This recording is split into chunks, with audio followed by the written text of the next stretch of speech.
और चौथा कंसेप्ट ये क्लियर हो गया कि ये केवल नियमित कार्य ही कर सकते हैं, यानी जिसके भाग्य में जो कुछ लिखा है उतना ही दे सकते हैं। दुख है तो दुख ही देंगे, ये उसमें परिवर्तन नहीं कर पाओगे।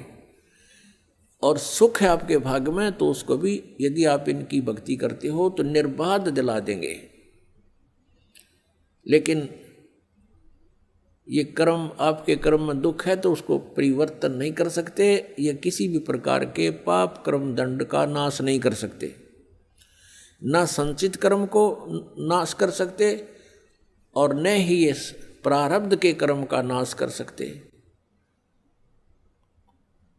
और संचित जो हम कर रहे हैं, जो क्रियावान है, ये भी उसको नहीं बदल सकते। जैसे महाभारत का युद्ध हुआ, श्री कृष्ण जी ने बहुत कोशिश की, यानी विष्णु जी ने, कि ये युद्ध ना हो। उनकी 100 प्रयत्न करने पर भी युद्ध होकर ही रहा। तो जो क्रियावान कर्म थे वह भी ना बचे, उनको भी नहीं चेंज कर सके। नित कितना अनर्थ हुआ, करोड़ों व्यक्ति मारे गए, वो सारा पाप पांडवों के सिर पर रखा गया। और प्रारब्ध के कर्म को ये अपना भी नहीं काट सकते। प्रारब्ध तो दूसरों का नहीं कैसे काटेंगे। जैसे श्री राम रूप में श्री रामचंद्र जी ने सुग्रीव के भाई बाली को मारा था, धोखा देकर वृक्ष की ओट लेकर तीर मारा था, उसका भी बदला देना पड़ा, वो भी कर्म दंड भोगना पड़ा। उसके प्रारब्ध में लिखा गया वो कर्म श्री कृष्ण रूप में। जो बाली वाली आत्मा थी वो तो एक शिकारी बना और श्री राम वाली आत्मा श्री कृष्ण बने। और श्री कृष्ण जी का वध विषाक्त तीर यानी जहर से बुझे हुए तीर मार कर उस एक शिकारी ने उनका वध किया। तो उनका अपना भी कर्म भोगना पड़ा उन भगवानों को, जिनकी हम गुण गाया करते थे, जिनको सर्वशक्तिमान बताया करते थे, तो वो भी सर्वशक्तिमान नहीं पाए, ये अविनाशी भी नहीं पाए, क्योंकि इनकी जन्म मृत्यु होती है। इनके पिता कौन है? इनके पिता काल रूपी ब्रह्म है।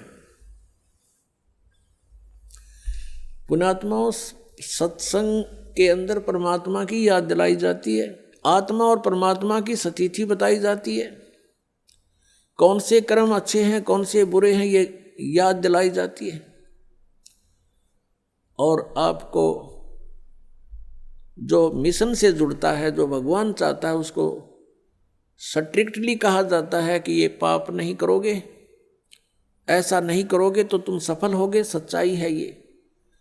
तो फिर वो आपके क्रियावान कर्म भी बदलवा दिए जाते हैं। जैसे कोई शराब पीता है, कोई चोरी करता है, कोई मिलावट करता है, कोई जारी करता है, कोई और बकवाद करता है, वो सब छुटवाई जाती है।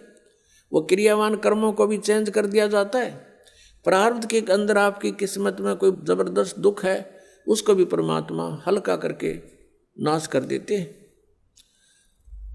परमेश्वर शरण में आने से आई टले बला, और जय मस्तिष्क में जय भाग्य में सूली हुआ कांटे में डर जा। यदि आपके भाग्य में कहीं मृत्यु दंड लिखा हो, कहते कांटा लाग के, मनमाने ठोकर लाग के, अंगूठा फूट के जीवन बच जा, इतना हल्का करके परमात्मा, वो कबीर परमेश्वर आपके प्रारब्ध में लिखे हुए पाप कर्म का विनाश कर देते हैं। और संचित जो कर्म आपके वहाँ रखे हैं डिपॉजिट, उसका भी नाश कर देते हैं। क्या बताते हैं परमेश्वर अपनी महिमा? आप ही बतावें आकर के, जब ही सतनाम हृदय धरो, भयो पाप को नाश, जैसे चिंगारी अग्नि की भाई पड़े पुराने घास। हमारे संचित कर्मों का ढेर लगा पड़ा है। हम आप जी को अब मिली है सत्य साधना, जो सच्ची साधना करनी चाहिए थी। इस सत्य साधना को ना करके हम जितने भी क्रियाएं करते थे वो शास्त्र विधि को त्याग कर मनमाना आचरण था,